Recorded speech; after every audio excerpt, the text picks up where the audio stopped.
Hey, what up, you guys? It's Prime here back at you with another South Park episode review. I did see the episode Cow Days last night, but I think today, I thought I'd go back in time a little bit and show you guys my first episode of South Park that I ever saw, and it is none other than the episode 4th Grade. If any of you guys have seen the episode 4th Grade, it's pretty much kind of like a debut episode for one certain thing. As we all know, since the start of South Park, the boys have been in Mr. Garrison's 3rd grade class. Now it shows them moving on from the 3rd grade to the 4th grade. So they're no longer in Mr. Garrison's class. And anyway, they heard that the new teacher's a woman from Denver, and as the most popular kids in school, they decided to do something about it. So what they do is they decide to play a prank where at 8:35 they'll all jump on their desks, pull down their pants, and yell "Kiss my ass" all together. But then Butters, the dumbass that he is, actually asks which way do they stand, forwards or back. I think showing our ass will be kind of efficient, Butters. Yeah, or maybe we could stand like this, give her a nice fruit bowl. Yeah, or we could just show our asses. And anyway, they go in, they see all this, they get all their new stuff, and then they learn a whole bunch of new stuff. Like Cartman's kind of annoyed that their desk is connected to their chair. And then the new teacher introduces herself as Miss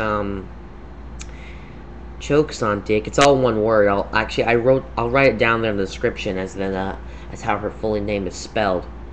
And but personally, they call her something different. That's usually what they would call someone like that. But they call her Miss Makes Me Sick. That's what I would call her.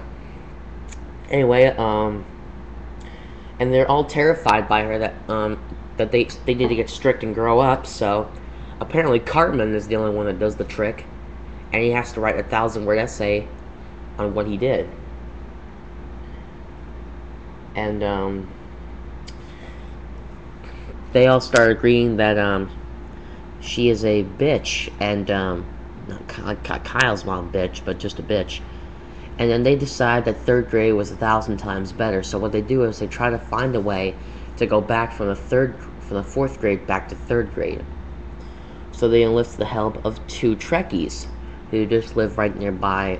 I think it's Stan's. No, wait, maybe it's Cartman. I'm not sure who they live next door to.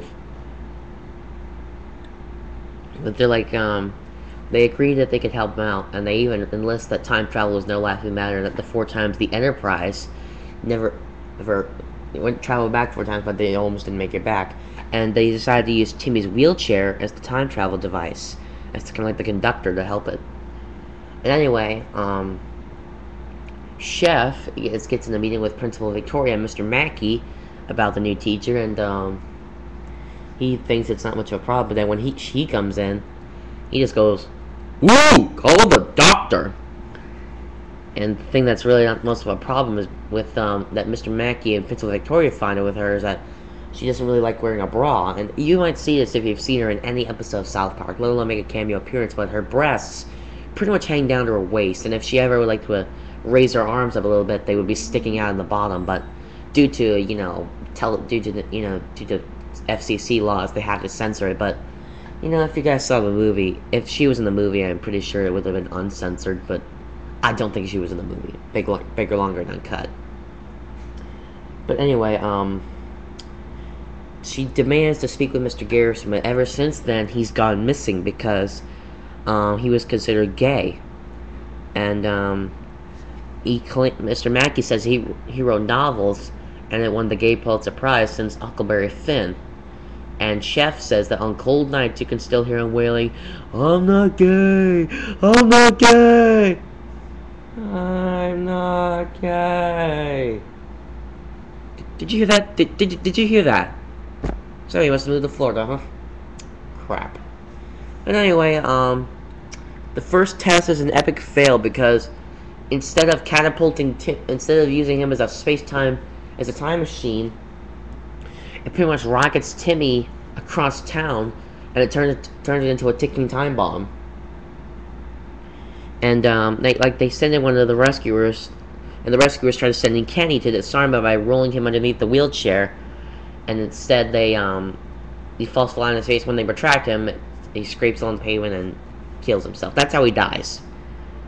And then they cut the wires. Hopefully it'll work. But then he goes back in time, far back in time, and then